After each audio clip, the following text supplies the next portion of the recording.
मुंबई पुणे एक्सप्रेसवेवर आज विशेष ब्लॉक असेल। भाता नाचिवली दरम्यान वीज वाहिन्यांचं आणि फीडर टाकण्याचं काम सुरू आहे। दुपारी 2 ते 3 या वेळेत वाहतूक बंद असेल।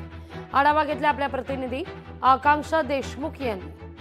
मुंबई पुणे महामार्गावरून प्रवास करणाऱ्या वाहन चालकांसाठी एक महत्त्वाची बातमी आहे, ते म्हणजे 1 तासासाठी हा महामार्ग बंद राहणार आहे। आज आपण पाहू शकता की आपण सध्या याच महामार्गावर आहोत आणि हा जो महामार्ग आहे तो भातान बोगद्याजवळ वीज वाहनांचे काम सुरू असल्यामुळे हा दुपारी आज 1 तासासाठी हा बंद ठेवण्यात आलेला आहे। मुंबईकडून पुण्याकडे जाणारी जी वाहने आहेत ती Kalamboli circle, JNPT road, T point, Palaspe इथून राष्ट्रीय महामार्गाकडे वळवण्यात आलेली आहेत। तर शेड्यूल एक्झिट इथून जो मार्ग असणार आहे त्याला जो जुना महामार्ग आहे त्याचा वापर करण्यासाठी सांगण्यात आलेला असून पुण्याकडून मुंबईकडे जाणाऱ्या वाहनांना खोपोली एक्झिट मार्ग दिलेला आहे। तर खालापूल टोल नाक्याचा देखील मार्ग असणार आहे। त्यामुळे आता आजचा जो दिवस असणार आहे तो 1 तासासाठी ही वाहतूक बंद असणार आहे। त्यामुळे वाहन चालकांनी संपूर्ण गोष्टी लक्षात घेऊनच मुंबई पुणे एक्सप्रेसवेवरून प्रवास करावा आणि यानंतर 1 तासानंतर ही वाहतूक पुन्हा मार्ग बदल केले आहेत ते पुन्हा पूर्ववत येणार असल्याचं